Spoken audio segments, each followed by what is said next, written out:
Investment in securities market are subjected to market risk. Read all related documents carefully before investing. The securities quoted are for illustration only and are not recommendatory. Registration granted by SEBI. Membership of a SEBI recognized supervisory body, if any, and certification from NISM is no way guarantee performance of the intermediary or provide any assurance of returns to investors. Hello friends, कैसे रहा कल का analysis. कल थोड़ा सा हम देखते हैं कि क्या क्या डिस्कस किया था।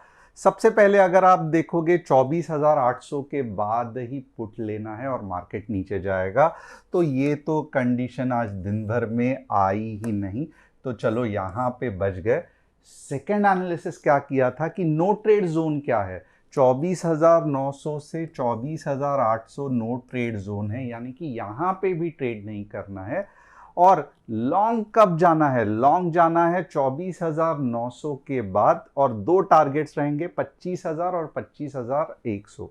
अब यहां पे क्या हुआ, एक मजेदार बात हुई कि जो मार्केट गैप अप हुआ, क्योंकि युद्ध समाप्त हो गया, तो जो गैप अप हो गया, तो आप देखोगे 25,100 के ऊपर गैप अप हुआ। बट यहाँ पे एक ध्यान देने जैसी चीज़ है जो हमने आराम से कैच की कि गैप अप तो हुआ, बट पावरफुल सेल आउट या रेड कैंडल नहीं आई। दोजी बनी और दोजी को ब्रेकआउट भी ऊपर के डायरेक्शन में मिला। इसका मतलब क्या था कि मार्केट नेक्स्ट टारगेट के लिए बहुत बेकरार था।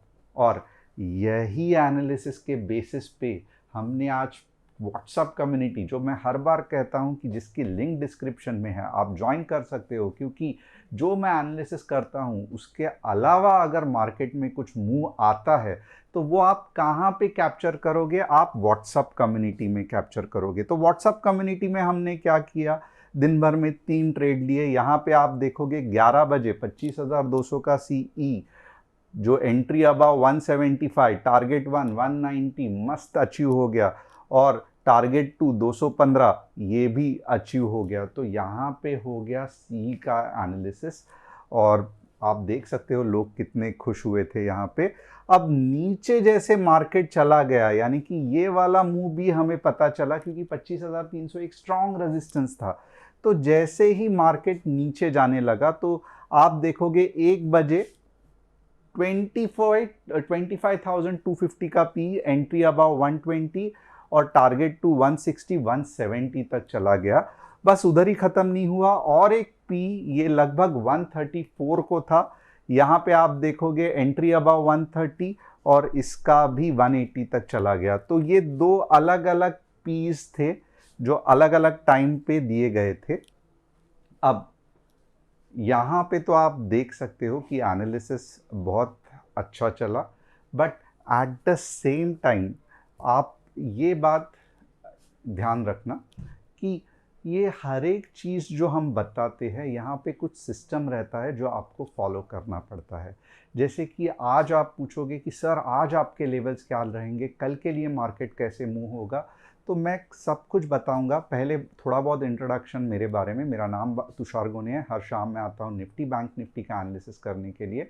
इसके लिए बहुत इंपॉर्टेंट है कि आप चैनल को सब्सक्राइब, बेल बटन को हिट, और डिस्क्रिप्शन में जो व्हाट्सअप कम्युनिटी की लिंक है उसे क्लिक करके हमारे फैमिली का हिस्सा बन सकते हो। व्हाट्सअप कम्युनिटी क्यों ज्वाइन करनी है? बहुत सिंपल है, ताकि जो मैं लेवल्स और जो मैं एनालिसिस आज कर रहा हूँ, अगर उसके बाद आपको क्या करना है उसका इंफॉर्मेशन चाहिए, तो व्हाट्सअप कम्युनिटी की लिंक आपको ज्वाइन करनी पड़ेगी। अब ये सिस्टम चलता कैसे है, तो मैं जो मैंने कल कहा था वही आज मैं फटाफट दोहरा देता हूँ। पहले मैं व्यू बिल्डिंग करूँगा कि मार्केट का व्यू ऊपर या नीचे रहेगा, वो बताऊँगा। सिर्फ व्यू बिल्डिंग पे ट्रेड नहीं लेना है, कुछ लेवल्स रहेंगे वो मैं एक्सप्लेन करूँगा, उसका लॉजिक दूंगा। और सिर्फ लेवल्स नहीं, एक अगर कॉल के बारे में लेना है आपको तो ग्रीन कैंडल 15 मिनट्स में बननी चाहिए। पुट के बारे में सोचना है तो रेड कैंडल 15 मिनट्स में बननी चाहिए। और एंट्री लेने के बाद वहाँ पे ही खेल ख़त्म नहीं होता है, उसके बाद में आपको ट्रेल स्टॉप लॉस भी करना है। जैसे आज हम कंटिन्यूसली सी के टाइम पे आपको trail stop loss 177 trail stop loss बता रहे थे वैसे। और मनी मैनेजमेंट भी करना है, ताकि एक ही ट्रेड में अगर गलती से भी स्टॉप लॉस हिट हुआ तो आपका पूरा पैसा गायब नहीं होना चाहिए। तो ये रहता है सिस्टम। आप में से बहुत सारे लोग सिस्टम फॉलो कर रहे हैं, जो नहीं जस्ट फॉलो कर रहे हैं आप ये सिस्टम फटाफट फॉलो कर लेना। इससे मैं गारंटी नहीं देता हूँ कि आप लखपति बनोगे, बट इससे मैं इतना तो आपको कोशिश करके बता सकता हूँ कि आपका जो लॉस है वो कम होगा और धीरे धीरे आपका प्रॉफिट बढ़ने लगेगा। और कुछ चीज़ है जो आपको फॉलो करना है। सबसे पहले क्या है, तो बहुत इम्पॉर्टेंट है कि आपको ऑप्शंस में ज़्यादा से ज़्यादा दिन में 3 ट्रेड, इसके ऊपर ट्रेड्स नहीं लेने हैं। लॉस हुए हुए ऑप्शन में गलती से भी एवरेज नहीं करना है। 90% ट्रेडर्स एवरेजिंग करके बड़ा लॉस करते हैं। ऑप्शन की पोजीशन ओवरनाइट कैरी नहीं करनी है, क्योंकि ऑप्शन इंट्राडे के लिए फैंटास्टिक है, ओवरनाइट के लिए टाइम डीके होता है। जैसे कि आज किसको पता था कि युद्ध खत्म होने वाला है, सडनली गैप अप होने वाला है। जिन्होंने पी लिया है पूरा पैसा खत्म हो गया, वैसे हमें बिल्कुल भी नहीं करना है। और स्टॉप लॉस दिमाग में नहीं, ऐप में लगाना है। आज हमारा top news of the day क्या है, तो private equity venture capital funding dip 68% in May, but startup still saw 21% jump led by financial services. तो ये स्टार्टअप का अभी ये जो मामला है वो धीरे धीरे कम होते जा रहा है, बट ये स्टार्टअप का इकोसिस्टम ही ऐसा है कि 100 कंपनी में से 2 कंपनी भी चल गई तो बाकी के 98 कंपनीज का पैसा वसूल करके देती है। तो आप ज़्यादा स्टार्टअप को गाली देना या गलत समझना बिल्कुल भी मत सोचिए। स्टार्टअप इकोसिस्टम ही ऐसा वर्क करता है कि सिर्फ 2 भी अगर चल गया, आईपीओ निकल गया, तो 100 कंपनी का पैसा आराम से निकल आता है। India wants a fair trade deal with the US over rushing to meet the July 9 tariff deadline, focusing on protecting key sectors like agriculture and dairy. Yes, agriculture and dairy ये दो पूरा हाथी निकल गया है, सिर्फ एक छोटी सी पूंछ बाकी है। और वो क्या है, वो पूंछ इतनी आसानी से नहीं निकलने वाली, क्योंकि एग्रीकल्चर और डेयरी इंडिया के 2 बहुत ज़्यादा इंपॉर्टेंट प्रोडक्ट्स है और इंडिया इसमें यूएस के इंपोर्ट्स नहीं चाहता है। तो देखते हैं गवर्नमेंट ये कैसे सॉल्व करेगा। Government plans to train 2 million youth in 5 years by upgrading 1000 ITI private sectors with well designed curriculum, state picking training hubs and center funds 50% of 60,000 crore scheme। तो स्किल डेवलपमेंट, जो कि definitely मेरा ये मानना है कि skill development important है और आईटीआई में एक्चुअली स्किल डेवलपमेंट की ज़रूरत है। आईटीआई में होता क्या है, प्लम्बिंग, फिटिंग, बाद में जो स्किल मेहनत के काम है जो हमारे गांव के युवा लोग कर सकते हैं, उसके में अगर हम ट्रेन करेंगे तो बस यहाँ ही नहीं, आपको ओवरसीज गल्फ में जॉब मिल सकता है, आपको साउथ ईस्ट एशिया में जॉब मिल सकता है, आपको बहुत जगह पे डिमांड है। तो ऐसा बिल्कुल भी नहीं है कि इंजीनियर्स और डॉक्टर्स ही बाहर गाँव जाते हैं। जो स्किल वर्कर्स रहते हैं, जो आईटीआई में रहते हैं, उनके लिए भी बहुत अच्छा स्कोप है बाहर गाँव में। और ऑफ कोर्स इंडिया में भी आप खुद देखोगे, बॉम्बे जैसे एरिया में आपको एक प्लम्बर फिटर कितने भी बार कॉल करो, डॉक्टर आ जाएगा घर पे, पर प्लम्बर फिटर नहीं आता है। आपका क्या इस पे राय है, मुझे कमेंट करके बताना। 3 स्टॉक्स जो मैं एनालिसिस करूंगा वो है HFCL, ए स्टॉक और जेन टेक्नोलॉजीज। आप चाहते हैं आपका कोई स्टॉक्स का एनालिसिस मैं करूं तो कमेंट सेक्शन में डालना, हमारी टीम कमेंट सेक्शन से यहाँ पे लाएगी। और ये जो एनालिसिस है मैं निफ्टी बैंक निफ्टी के बात करूंगा, और ये बहुत इंपॉर्टेंट चार्ट पैटर्न रीडिंग है, तो इसके लिए एंड तक बने रहना। अब हम देखेंगे निफ्टी के लिए कल क्या होने वाला है। और आपको याद रहेगा कल का मैंने कहा था कि मार्केट अप ट्रेंड में है, अप ट्रेंड में है। जो फॉलो करता है, ये सास बहू के सीरियल की तरह है, कभी बहू झगड़ा करती है तो सास गुस्सा होती है, कभी सास गुस्सा होती है तो गोपी बहू वापस कुछ गलती करती है तो वापस और कुछ हो जाता है। तो सेम यहाँ पे देखोगे ना, मैं कल का ही एपिसोड का थोड़ा सा रिवाइंड करूँगा। यहाँ से मैंने आपको दिखाया था कि ये कैसे चल रहा है, राइट। और आप देख सकते हो मार्केट अपना लो जो है वो तोड़ने का नाम नहीं दे रहा। ओके, तो इसका मतलब क्या है, तो इसका मतलब ये है कि कल मैंने आपको क्यों कहा था 24,800 इंटैक्ट रहना चाहिए।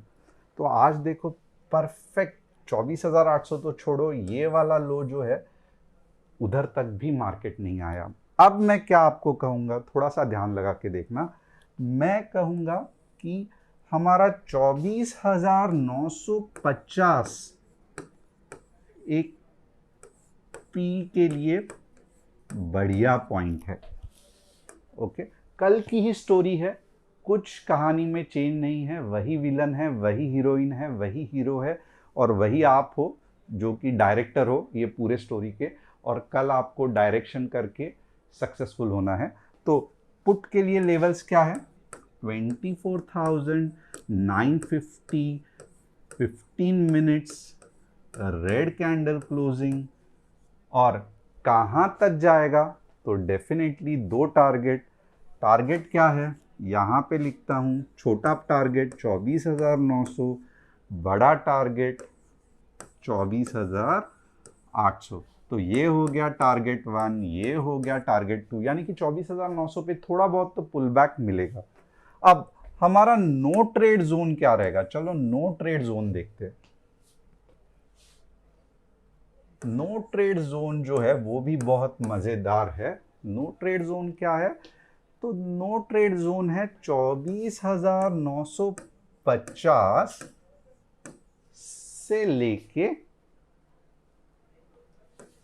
25,100, ये हमारा नो ट्रेड जोन है। यानी कि इसके अंदर आप ट्रेड कर सकते हो। आप हमेशा मुझे भी थोड़ा सा टॉन्ट मारते हो कि क्या सर, आप तो बोलते हो नो ट्रेड जोन, नी ट्रेड जोन, बट आप ही ट्रेड हिट करवाते हो नो ट्रेड जोन में। ये हम लोग क्यों करते हैं? क्योंकि हमें समझ में आता है कि नो ट्रेड जोन में भी कभी साइडवेज जाने वाला है और कभी फट करके ऊपर जाने वाला है, तब जाके हम भी रिस्क लेके ट्रेड करते हैं। बट अगर आप बिगनर हो, आपको कुछ भी वेव एनालिसिस या मार्केट के मोमेंटम का पकड़ नहीं है, तो क्यों आप नो ट्रेड जोन में कुछ रिस्क लेते हो? क्योंकि बहुत से बार नो ट्रेड जोन में साइडवेज चांसेस ज़्यादा है, या मार्केट उधर के उधर घूमने के और स्टॉप लॉस हिट होने के चांसेस ज़्यादा है। तो ये हमारा नो ट्रेड जोन है 24,950 से लेकर 25,100, जहाँ पे हम ट्रेडिंग नहीं करेंगे। और हमारा ये कॉल का ये क्या है? तो चलो कॉल देख लेते हैं, क्योंकि कॉल भी इंपॉर्टेंट है। सीई सीई के लेवल्स क्या है? तो सीवी के लेवल्स है 25,000, 120, 15 मिनट्स ग्रीन कैंडल क्लोजिंग, 25,220 बहुत हो गया, ज़्यादा नहीं देना है। 100 पॉइंट्स, 50 पॉइंट्स बहुत हो गए एटीएम में। तो ये इसके बाद में का बाद में देखेंगे, बट ये इतना ही मुझे कहना है। ये सी का ट्रेड है। इसके बाद में का अगर आपको एनालिसिस चाहिए तो व्हाट्सअप देख लो, जिसकी लिंक जो है वो डिस्क्रिप्शन में है, वहाँ पे आपको मिल जाएगी। तो इसका स्क्रीनशॉट निकाल लेना। कल देखेंगे, क्योंकि परसों एक्सपायरी है, और एक्सपायरी में तो और धमाका हो सकता है। तो देखते हैं किस तरीके से मार्केट मूव होता है। होप आपको पूरा का पूरा गेम प्लान पता चला रहेगा। ये हमारे पुट के एंट्री लेवल्स है, ये हमारे टारगेट्स है, ओके, ये हमारा नो ट्रेड जोन है, ये हमारा कॉल का लेवल है। अब आप पूछोगे सर ये सब तो ठीक है, बट आपको क्या लगता है? तो मुझे क्या लगता है, तो मुझे पहले डेली चार्ट देखना पड़ेगा, मुझे क्या लगता है। तो टू बी ऑनेस्ट मुझे यही लगता है कि मार्केट में बड़ी मूव आने के चांसेस थोड़े से कम है। आप थोड़ा सा ये सिस्टम को देखो,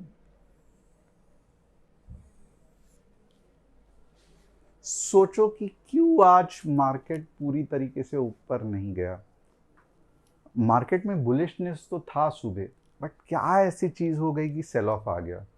और आया तो आया, बट क्यों ये इसके नीचे नहीं है? राइट।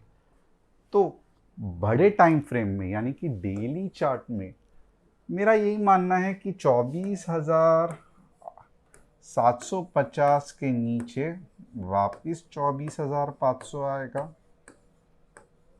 ओके।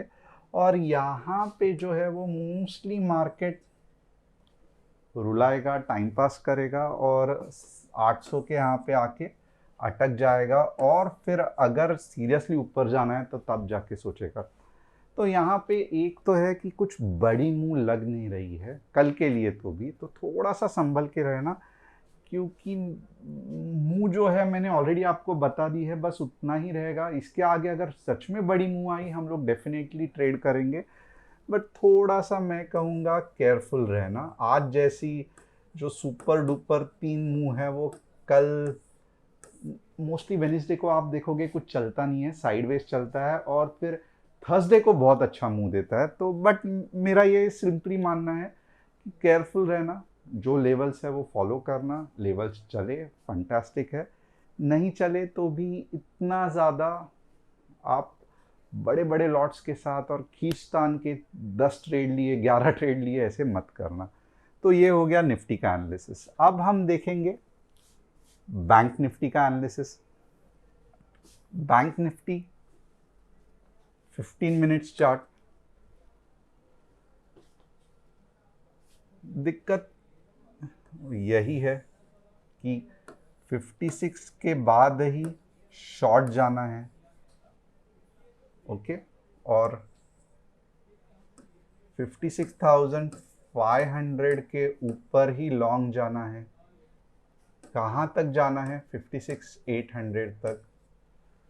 और कहाँ तक शॉर्ट जाना है? 55,800 तक।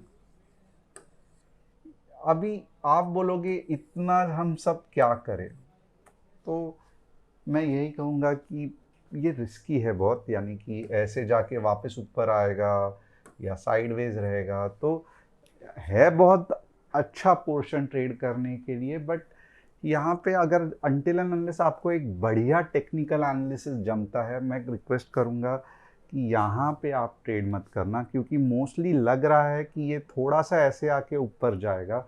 तो थोड़ा सा मैं कहूँगा ये जितना सिंपल लगता है उतना है नहीं, आपके जान पे आ जाएगी जब आप ट्रेड करोगे। तो ये लेवल सिंपल है, इसको फॉलो करना। अब एक चीज़ यहाँ पे मैं जानना चाहता हूँ आपसे कि अब तक जितना मैं आपको सिखा रहा हूँ, क्योंकि उसके बाद में मैं 3 स्टॉक्स के एनालिसिस करूँगा, तो जितना मैं आपको सिखा रहा हूँ तो क्या हो रहा है, मुझे आप में से अब मुझे कम से कम मुझे मालूम है कि 40-45,000 लोग देखते हैं, बट मैंने एनालिसिस नहीं किया या मैंने कभी आपसे जानने की कोशिश नहीं की कि मैं जो बार बार आपको समझाता हूँ उससे आप में कितना फ़र्क पड़ा है। यानी कि निफ्टी और बैंक निफ्टी ऑप्शंस आप में से अभी भी, और हॉनेस्टली कहना मैं रिक्वेस्ट करता हूँ, कुछ नेम शेम नहीं होगा या कुछ नाम लेके ये ऐसे नहीं होगा कि मैं इतने बार समझाता हूँ बट ये रवि है, ये सोनू है, ये सैगल है, ये मोहम्मद है, ये राम है, ये रहीम है, ये अभी भी ट्रेड कर रहा है, मेरी बात नहीं सुन रहा है, ये सब कुछ नहीं होगा। ये पीटर है, ये भी कुछ नहीं होगा। बट मैं जानना चाहता हूँ कि अब तक मैंने जब बताया कि आप अगर निफ्टी बैंक निफ्टी भी ट्रेड कर रहे हो, आप ऑप्शंस कर रहे हो, ऑप्शंस इंट्राडे में ही सबसे ज़्यादा सक्सेसफुल होते हैं। ओवरनाइट पोजीशन में आपके हाथ में कुछ नहीं रहता है अनटिल एंड अनलेस आप ऑप्शन को हेज करते हो। तो आप में से कितने ऐसे लोग हैं जिन्होंने इंट्राडे ही ट्रेड करना शुरू कर दिया है? और वो भी अगर हो सके तो लिख देना कि 2-3 या आप कितने ट्रेड लेते हो, या अभी भी ऐसे कितने लोग हैं जो ओवरनाइट ट्रेड करते हैं, यानी कि आप ऑप्शन को कैरी करते हो एक्सपायरी तक। और अगर हो सके तो लिख देना कि आप कितने ट्रेड करते हो, 2 करते हो, 10 करते हो, 3 करते हो। और मैं चाहता हूँ, दिल से चाहता हूँ कि कम से कम हर एक बंदा इतना तो काम कर सकता है कि मीन्स निफ्टी कर रहा है तो निफ्टी लिख दो, इंट्राडे कर रहा है तो इंट्राडे कर रहा हो, 10 ट्रेड कर रहा है तो 10 ट्रेड लिख दो। तो मैं कैसे लिखूंगा? NI10। अगर मैं बैंक निफ्टी कर रहा हूं तो मैं कैसे लिखूंगा? BNF/ओवरनाइट/2 ट्रेड। तो ये मुझे समझ में आएगा झट से। और सीरियसली हमारी टीम पढ़ती है, मैं खुद रात के 10 साढ़े 10 बजे जब भी टाइम मिलता है तो पढ़ता हूँ। तो आपको ये सब करने से किस में ज़्यादा फ़ायदा हुआ है? अगर ये करके आप प्रॉफिट में हो तो प्रॉफिट लिखना, लॉस में हो तो लॉस लिखना, नो प्रॉफिट नो लॉस में हो तो NPNL लिखना, बट लिखना ज़रूर। अगर प्रॉफिट है तो P लिखना, लॉस है तो लॉस लिखना, बट लिखना ज़रूर, ओके, ताकि आप खुद हम एनालिसिस कर सके कि सीरियसली ओवरनाइट ट्रेड करने से आज तक किसको फ़ायदा हुआ है क्या। मैं ये नहीं कहता हूँ कि कभी आपको फ़ायदा होगा ही नहीं, बट महीने में अगर 2 बार आपके पैसे डबल होंगे तो 4 बार आपका कैपिटल पूरा वाइप आउट हो जाएगा। इसके लिए ओवरनाइट ये जो लालच है, क्योंकि आज देखो आज 1% से गैप अप हुआ तो चलो कॉल वालों को पैसा डबल हो गया, बट पुट वालों का क्या, जिन्होंने अच्छा खासा इतने सारे लॉट्स लिए रहेंगे पूरे ज़ीरो हो गए, मौका ही नहीं मिला, राइट। तो ऐसे इसमें क्यों रिस्क लेना है, उससे ज़्यादा आप दिन के 15 20 30 40 पॉइंट लेके उधर के इधर अगर आप with proper money management stop loss लेके निकल जाओगे, that will always be a better option. क्योंकि ऑप्शन ये गेम ही ऐसा है जहाँ पे आपको एक ही चीज़, सिर्फ एक ही चीज़ ध्यान रखनी है कि मुझे लॉस बड़ा नहीं होना चाहिए, और जब भी प्रॉफिट का मौका मिले तो मैं ट्राई करूं कि अच्छा खासा प्रॉफिट में निकलूं। अगर आपके लॉस छोटे छोटे रहे तो मुझे लगता है कि इवेंचुअली यानी कि अंत में सिर्फ एक ही उसका रिजल्ट निकलेगा, वो है कि पहले धीरे धीरे कम प्रॉफिट होना और बाद में बड़ा प्रॉफिट होना। तो ये लिखना ज़रूर, देखते हैं कितने क्या लोग कैसे ट्रेड करते हैं, क्या करते हैं, क्योंकि इससे एटलीस्ट ये एक्टिविटी करके अगर आप धीरे धीरे अपना पैटर्न चेंज करो, ओवरनाइट ट्रेडिंग करना बंद करो, कम लॉट्स के साथ विथ प्रॉपर मनी मैनेजमेंट करो, तो बहुत ज़्यादा इससे आपको फ़र्क पड़ेगा। Nifty bank Nifty doesn't matter, दोनों अच्छे हैं, बट ओवरनाइट ट्रेडिंग करना मेरे हिसाब से one of the major reason है जहाँ से बड़ा लॉस होता है। प्रॉफिट लॉस होते रहता है, अगर आप छोटे छोटे भी लॉस कर रहे हो अपने आप को थपथपाना, क्योंकि अगर एंड ऑफ द मंथ भले आपको लॉस हुआ है बट छोटा हुआ है, आप सीख रहे हो, आप सही तरीके से सीख रहे हो। चलो पहला महीना छोटा लॉस हुआ, दूसरा महीना छोटा लॉस हुआ, तीसरा महीना ज़रूर आएगा जहाँ पे आपको पहले छोटा प्रॉफिट होगा, और फिर वही डिसिप्लिन यानी कि एक अनुशासन के साथ जब आप ट्रेड करोगे तब आपका प्रॉफिट बढ़ते जाएगा। इसके अलावा और कोई तरीका नहीं है ऑप्शंस में पैसा कमाने का। अब HFCL देखते हैं, वीकली चार्ट है, अच्छा खासा ऊपर गया, रिट्रेस हुआ, टाइम लगेगा, ये पैटर्न बहुत कॉमन है। तो यहाँ पे अब जितना समय है कंसोलिडेट होगा और एटलीस्ट 110 के ऊपर पहले जाने दो, उसके बाद देखेंगे कि ऊपर जाएगा कि नहीं जाएगा, बट इसमें फ़िलहाल इतना ज़्यादा दम नहीं है। एस देखते हैं, एस ऊपर चला गया है, साइडवेज है, लगभग 800 के आसपास आके फिर ऊपर जाने के चांसेस है, बट ओवरऑल एक अच्छी रैली हो गई है। अब साइडवेज चल रहा है, बहुत समय के लिए साइडवेज चल रहा है, तो अब अगर रिजल्ट्स अच्छे आए तो चांस है कि वापस एक बड़ी रैली देने का, क्योंकि ये ओवर कंसोलिडेशन हो गया है। और जेन टेक्नोलॉजी आप खुद देख सकते हो, बहुत बढ़िया ऊपर गया, बाद में रिजल्ट्स अच्छे ही थे बट मार्केट ने उसको बुरी तरीके से लिया। अब जब लड़ाई का मौका चालू हो गया है तो वापस ऊपर आ रहा है, थोड़ा सा टाइम लेगा और फिर जब रिजल्ट्स अच्छा रहेगा अपने काम पे लग जाएगा। तो होप आपको आज का एनालिसिस पसंद आया रहेगा। चैनल को सब्सक्राइब, बेल बटन को हिट और डिस्क्रिप्शन में जो व्हाट्सएप कम्युनिटी की लिंक है उसे क्लिक करके आप हमारे फैमिली का डेफिनेटली हिस्सा बन सकते हो। Thanks a lot, see you tomorrow morning.